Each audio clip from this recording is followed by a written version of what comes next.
For the past 6 months, we've been watching the gap between closed and open source models get wider. GPT-5 came out, the gap widened. Gemini 3 also dropped, the gap widened again. And then last week, DeepSeek, remember them? They did something that nobody expected. They closed the gap, and not completely, but enough that we should be paying attention. Now, before we begin, 2 things. First of all, if you love these videos and you see them in your feed all the time, please don't forget to give us a sub and like the video. Every sub helps us to grow the channel, and I'm also just very curious to hear your thoughts, so don't forget to leave us a comment as well.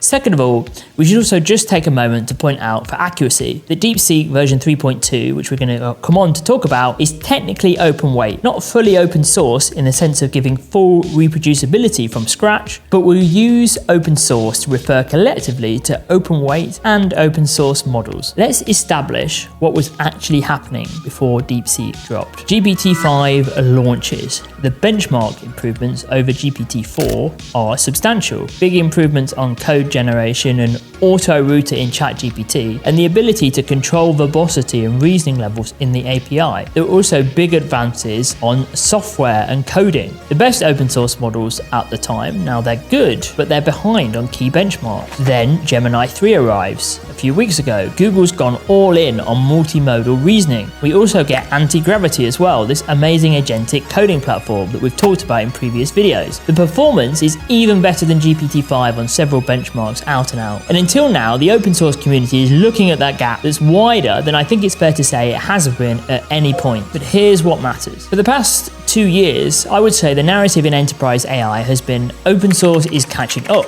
You can self-host, you can maintain control, and the performance gap is closing. The narrative was driving real infrastructure decisions. Companies were building on the assumption that they could deploy open source models cost effectively without sacrificing competitive performance. In the second half of 2025, the narrative was under serious threat. Because if the gap keeps widening, then self-hosting could stop making sense from an economic point of view. You'd be paying infrastructure costs for inferior models. Now, of course, there are many other factors which we would argue always point to running your own models, not least cybersecurity, compliance, data sovereignty, the list is endless. But despite US export controls, DeepSeek, a year on from that amazing moment where they shook the world by releasing an open source model on par with GPT for a fraction of the training cost, and a reasoning model at that, DeepSeek have published a new model, again seeking to close that gap with Gemini 3. In the AIME 2025 mass composition, DeepSeek version 3.2 scored 93.1%. That's just behind GPT-5 high at 94.6%, and OpenAI have closed the gap by shipping GPT 5.1 and updating their codex models to map. And on software development, version 3.2 solved 70.2% of problems. It beat GPT-5's 55.3%, and it also outperformed GPT-5 on Terminal Bench, though it did trail Gemini 3 Pro. DeepSeek also released an experimental variant which relaxes length restrictions for reasoning chains. Now, this version hit gold at the 2025 International Olympiad in Informatics. On efficiency, DeepSeek has also broken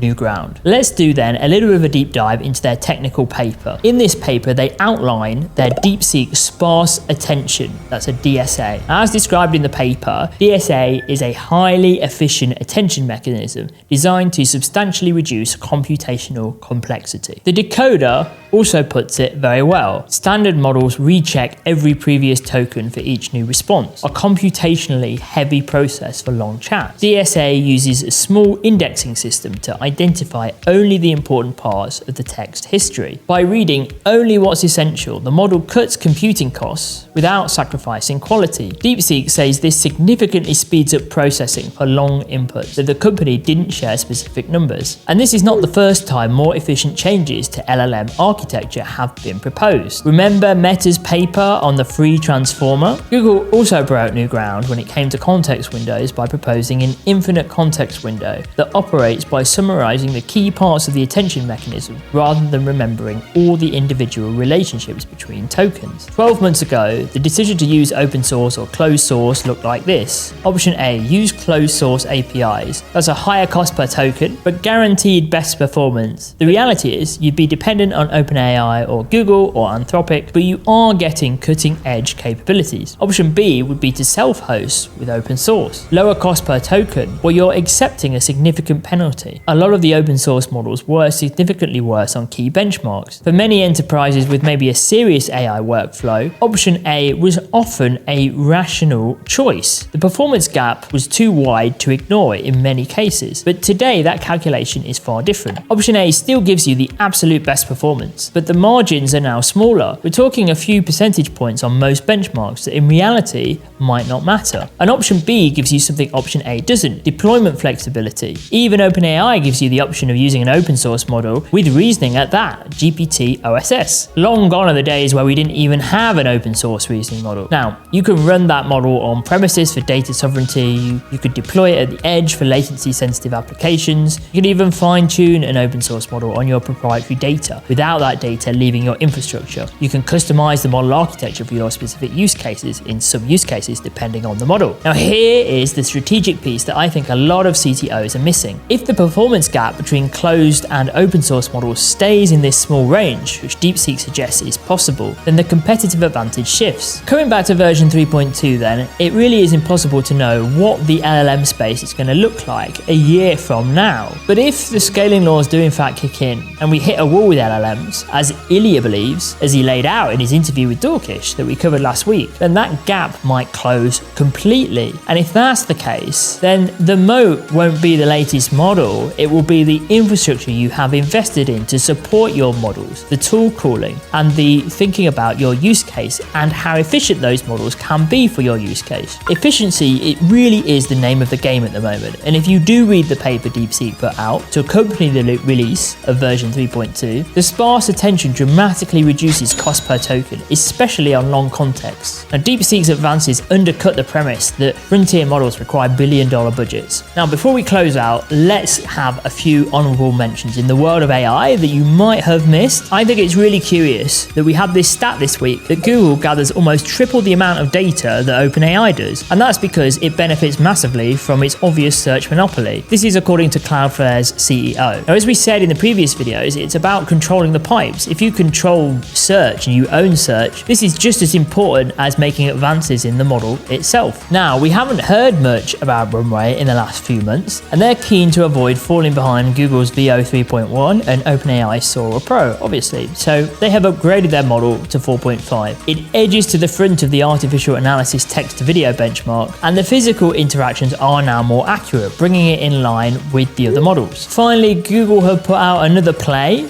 On top of putting out an IDE with anti-gravity, they've now put out a workspace feature for managing AI agents. I think that this is similar in some respects to OpenAI's Agent Builder, in that it's aimed at non-coders. So what do you think? How do you think the open source versus closed source race is going to play out over the next year as we come to the end of 2025? I'm super curious to hear all of your predictions. Leave your thoughts in the comments, and I will see you in the next video.